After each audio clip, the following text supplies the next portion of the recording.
Hey guys, so I know there was some confusion about the assessment lecture, and I kind of understood it a little bit of a different way. So I wanted to share, and hopefully it feels helpful. Sort of looking at correlation and effect size, or the coefficient of determination. So we're all really pretty familiar with correlation, right? From +1 to -1, and this is what the line of best fit would sort of look like. And then with effect size, I like the Venn diagram illustration that he used, but I feel like he didn't really use it to its full potential to kind of understand it using just really basic math, and looking at dimensions. And so, like effect size, r squared is just another dimension of the association or the relation between your x and y variable. So I wrote here, r 0.9 is point r squared is 0.81, and so obviously it only goes between 0 and 1.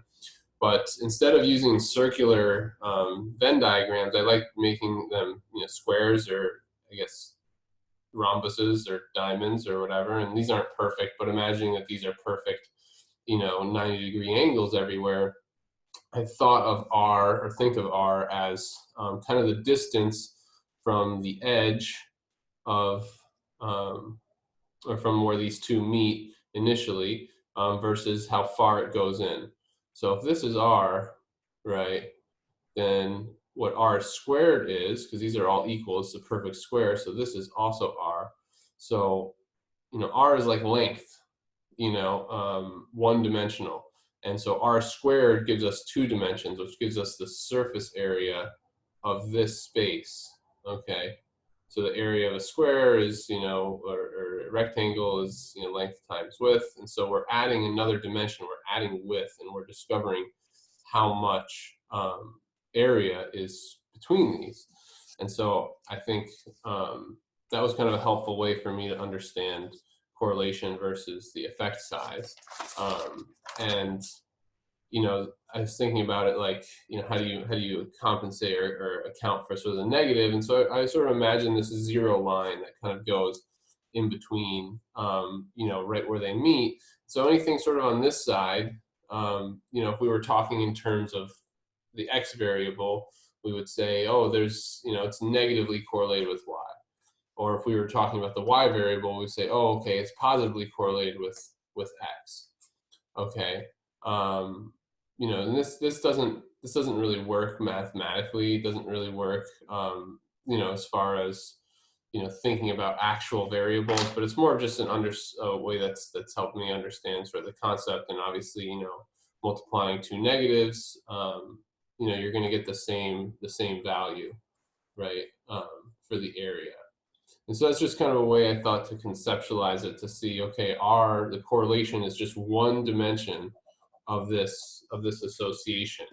And then when we add a second dimension here, right, we multiply these two, one-dimensional representations, then we can get this two-dimensional, answer that says, okay, this is the area that these two share. So how much is really sort of explained. Um, and so that might help for this section. So I wanted to look at validity in terms of what we're doing for the final project. So validity is going to be measured with the correlation coefficient. And like Mike said, R of 0.3 is good, and sometimes R of 0.3 is really good. So I wanted to make sort of a similar image of like, okay, let's say this is an R of 0.3. So then what are these two squares basically?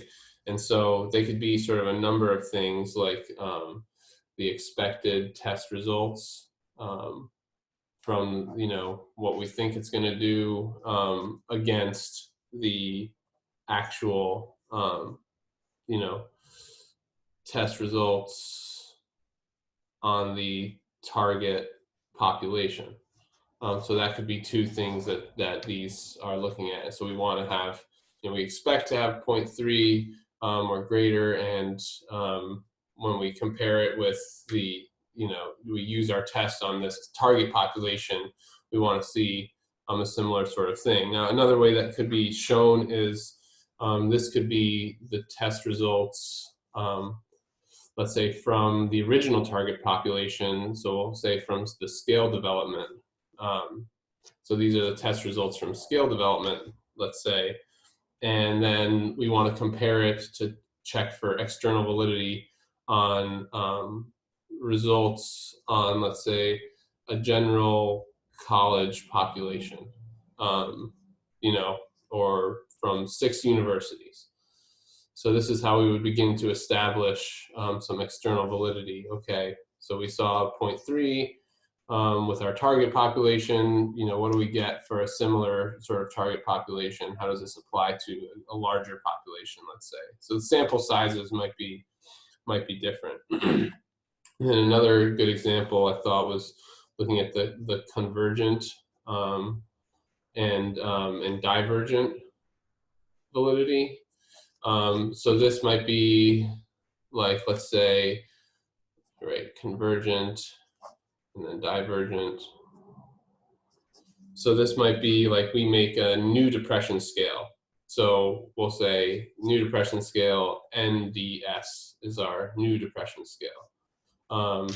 And so these might be the same population for all of this. We're looking at the same, I'll take this example and move it one step further and say, let's say this is all looking at one, population of 1,000 students from 6 different universities. And convergent is going to compare the correlation between our new depression scale over here and, let's say, the Beck's depression inventory, and all of the students did both. So we want to see, convergence. We should see if we're actually measuring depression with our new depression scale, we'd want to see a good convergence, a good correlation between these two. My guess is that R of 0.3 might not suffice for this. I could be wrong. It's just my intuition. Feel like, okay, maybe it should be stronger than 30% or positive correlation. But again, I could be wrong. And then for divergent, that could be like our new depression scale, against something like the dissociative experiences scale, often for people who have experienced trauma. And so we shouldn't see a good, R score here. So for here, I would imagine a good score would be like, R closer to 0. And that would show good divergent validity. So again, that's validity measured in R, just in the correlation, just in sort of this single dimension, the distance sort of here in my conceptualization of it. And then for reliability, it's measured in effect size, because we're interested more in this area, this overlap, between the two. We're less interested in the distance. So the way I've thought of this, and just really simply, is just 2 tests. This is your test given once, your test given again after 6 months. You want to see an R, ideally like 0.9 or a little bit less, 0.88 or something, because that's going to give you an R square of 0.81. So again, this is from my understanding, just looking at, this is just test retest, reliability, and that's all that he really spoke about. So he says, R should be kind of greater than 0.8, and it certainly shouldn't be less than 0.7. Okay, so, R squared should be greater than 0.8 and shouldn't be less than 0.7. And so this is just kind of the way I understood it. You're not looking at 2 different scales. You're not, really looking at, 2 different populations. You're looking at, for test retest at least, it should be the same scale, and the same group, and the same conditions, and the same, weather, not really, but the same, everything should be the same. And so the only thing that should be differing are the test and the retest, or maybe the time in between. There could be reasons for that difference, but they should be very similar if it's a good scale, is what they're saying. So that's kind of the going through the reliability and the validity piece. There's another example. I mean, if that's where you feel like it's been helpful, or then by all means, you don't have to keep watching. But for those who are more interested in some of the factor analysis stuff, I want to show kind of a real life example of this. So this is a free software called R, and the data I'm looking at is just the answers from the brief COPE, which is a coping scale and I'll show it to you. I can bring it up here. So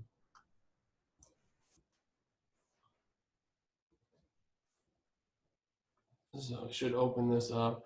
And so I just have it, I'm pulling it from an Excel document. I'm going to remove all the missing data here, and then I can open it up here, and you can see there's 28 items, okay?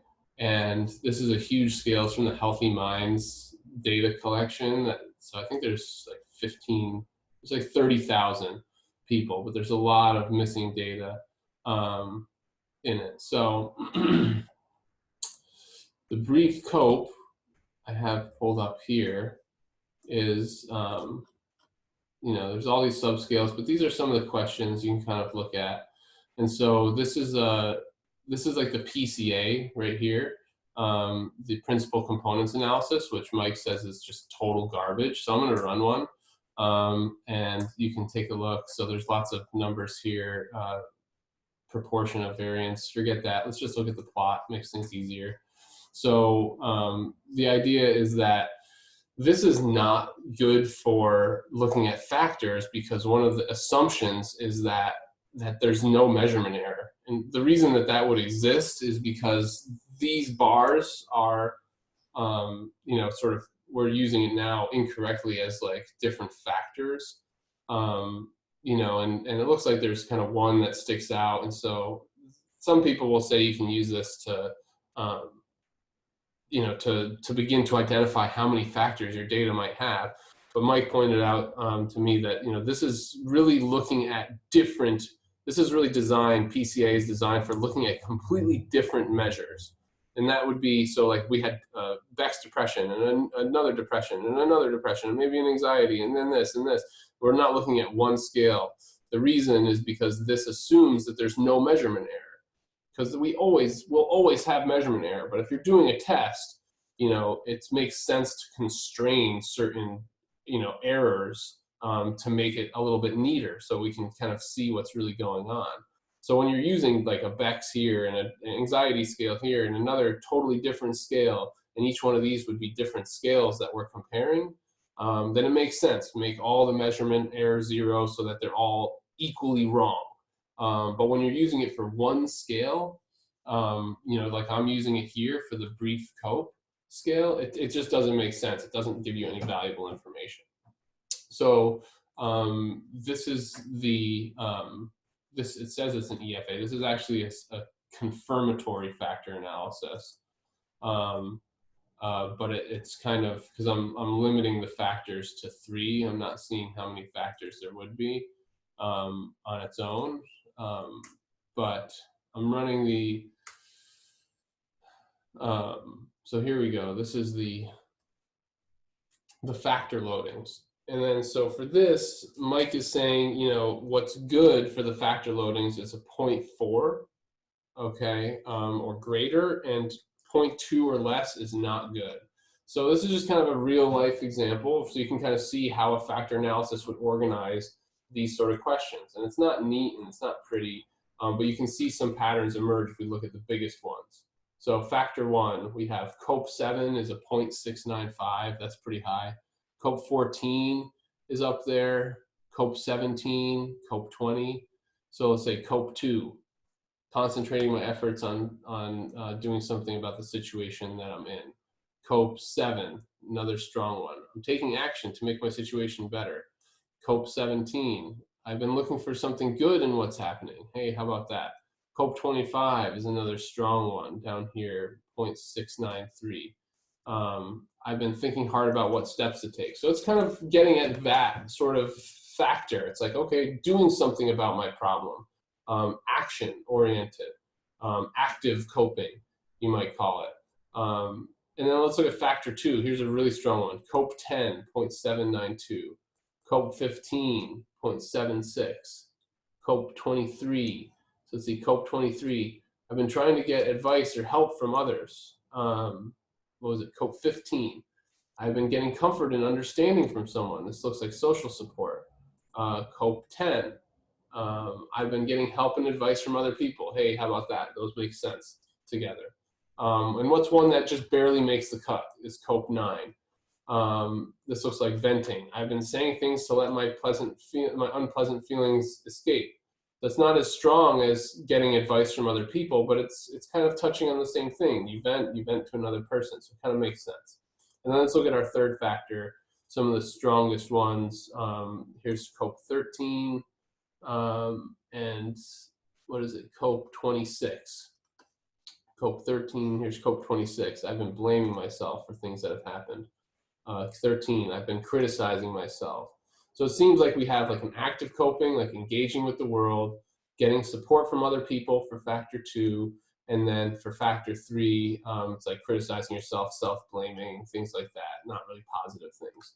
And there's a few that really don't fit at all in these 3. So like COPE 27, it's you know what, almost below a 2 for each. I think there's 1 or 2 that are just terrible in here as well. You know, COPE 27 is I've been praying or meditating. So it doesn't really capture, you know, that it falls kind of barely into the first one, the active coping kind of piece. And that makes sense, but it's not really captured in a 3-factor model. And so again, this is sort of, I'm doing exploratory, but I can sort of change my factors and say, all right, well, what if there's 4 factors? What if I say there's 4 factors here? And I'll print out that. And so here we go. 4th factor that emerges really, items that emerge really strong if I add another factor is COPE 4 and COPE 11. See what those are. Oh, here we go. I've been using alcohol and drugs, and I've been using alcohol and drugs. So here we go. Alcohol and drugs emerge as a 4th factor. You know, whereas these questions, 11 and 4, they didn't really fall into anything. A little bit into the sort of hurting yourself or the sort of negative coping. They fit pretty well, but look how well they fit with a 4th factor. So this might suggest that there's another factor. So anyways, this is just sort of a real life example. This is real data and real people, you know, of what a factor analysis looks like. And then I can plot the factor analysis, and it's a mess because really it's just a bunch of correlations at the end of the day. You can kind of see all these numbers, you know, but, you know, these are the correlations with this one factor and all of these items. The green ones are stronger, you know, and so this is showing everything basically, whereas this, you can see there's a lot of blanks because if it's like completely trash, it's not going to show me the number. It's close enough to 0. Whereas this plot is going to show me absolutely everything. So these are all the COPE questions, 1 through 28, and then each factor has 28 arrows coming out of it. So that's factor analysis. And then this would be more of a confirmatory factor analysis piece. This is where I'm like choosing specific items, and what I did was I kind of picked a bunch of the strong ones for each of the 3 factors, and then added some weak ones. It's not something, you know, that you're really supposed to do, but just kind of playing around with it. And I'm not going to go into that, but that's, you know, something that would be more confirmatory, where I'm actually taking specific questions, you know, the COPE question 1, 2, 7, 12, 14, 17, and saying, I think those, theoretically, the theory around coping that I've looked at and everything says that these kind of should fit. in one factor. These should be like the positive active coping. These should be like the support seeking, help seeking kind of coping. And then these are kind of like the negative coping, alcohol use, blaming yourself, etc. So theoretically, I'm like, okay, these are similar. And then I'll do this and I'll see how well it actually fits the data. And that's what these are. The analysis is actually, in confirmatory analysis, is saying, you know, how well does this kind of way of breaking things up actually work? And so hopefully that's helped a little bit. So that's, we are doing some EFA, and then this is what the CFA would look like. But really the important thing to remember is that I think these are just correlations. You know, this is just a correlation matrix at the end of the day, except these are sort of, they're called latent variables. They're not necessarily real, you know. In this case, it's like active coping. You know, it's not, we didn't measure active coping. We measured coping with these 28 items. And we're wondering, hey, is there something that's more active, positive, sort of going out there, doing something about your problems, type of coping that exists? And then it does a correlation and says, okay, let's see what that is. And so these are all correlations. And I don't like this. I could look it up. We could find out what all this is. These are like sort of the uniqueness of the items that kind of, for me, almost maybe is like, you know, IRT, yeah, item, what is it? Item something theory. So that could kind of wrap it up. I think if you want to stick around for this last part, this is looking at the actual, what is it? Item relation theory. I forget the name of it. I'm doing these analysis for free on this free software, but I don't even know the name of it. So item response theory. There you go. So this is item response theory for the same thing. So I'm just going to clear all this.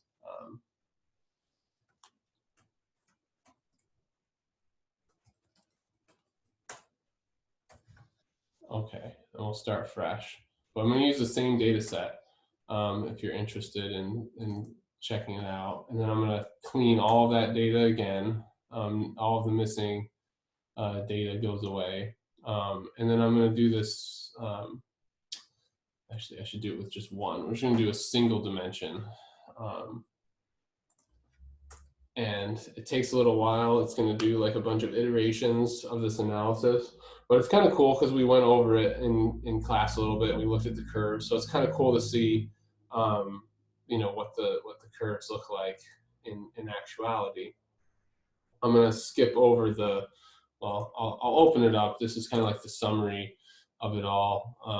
And this is a continuous scale. So it's like disagree, you know, strongly disagree, disagree, agree, strongly agree. But I think the plots are way better. So this is looking at each item. So here's one of them. This is for item 1. These are the trace lines. And this is like strongly disagree, disagree, agree, strongly agree. And as you can see, this one isn't that great. I'm not going to go through all of them individually because I can do something else that looks at all of them at once. Okay. And then it should plot all of these trace lines. And so you can see which ones are kind of better. You know, looking at coping as a single construct, you know, only one dimension. And so there's some pretty terrible ones. And so what I did is actually, see if I have it here. I added all of the questions themselves so you could kind of see which ones were like good and which ones were sort of terrible. So here's some good ones. I've been concentrating my efforts. I've been saying to myself that this isn't real. It doesn't really, not really coping, I guess. I mean, I'm not making inferences because I'm not an expert on this by any means, but just looking at these graphs, you know, I could be missing something huge, I'm sure. But just as a simple example, like these are the ones that people, you know, did pretty well, or in the sense that it's measuring really well. It's differentiating between the strongly disagrees and the strongly agrees, and it's capturing good information about the middle point. And you can see overall the coping, if I look at the info plot, what it's showing is where we're getting information, and it's like pretty perfect. You know, maybe just a little bit above, you know, average, but we're getting the most information of people kind of in the middle of this test achievement, which would be like, you know, their coping score. And so it's, you know, it seems like it's a pretty good test from the item response theory sort of model. And then this is another curve that we are familiar with, the expected scores. You can see sort of the inflection point here, you know, where we're differentiating most in terms of the entire scale. I haven't figured out how to get this curve for each test item, but really it's kind of the same as this, just the point at the top here is going to be the steepest portion of or where the inflection point is the top of the bell curve. And so if you think about it that way, then you can kind of look at different item plots for their info. Like this is item 2. Item 2 is capturing kind of the middle point. And if I switch it to item 21, 21 is capturing people a little bit further up. So there's a way, so the inflection point would be somewhere up here is where it would switch over. Anyways, just really interesting stuff. I don't know if anyone's interested in this sort of, doing this sort of analysis or sort of playing around with it, but it's pretty easy. This makes it look really complicated and crazy, but it's really data in an Excel, and then like just copying and pasting this type of stuff and changing, you know, a few words here and there. You know, I learned this all on a YouTube video, so it's not. It looks complicated, and in a sense, partially it is, but it's. But you can get through it. It just takes a little bit of focus. If anyone's interested in learning more about it, this software specifically, or doing these functions in software like this, you can let me know. It's a long video. Hopefully it's been helpful. All right, take it easy.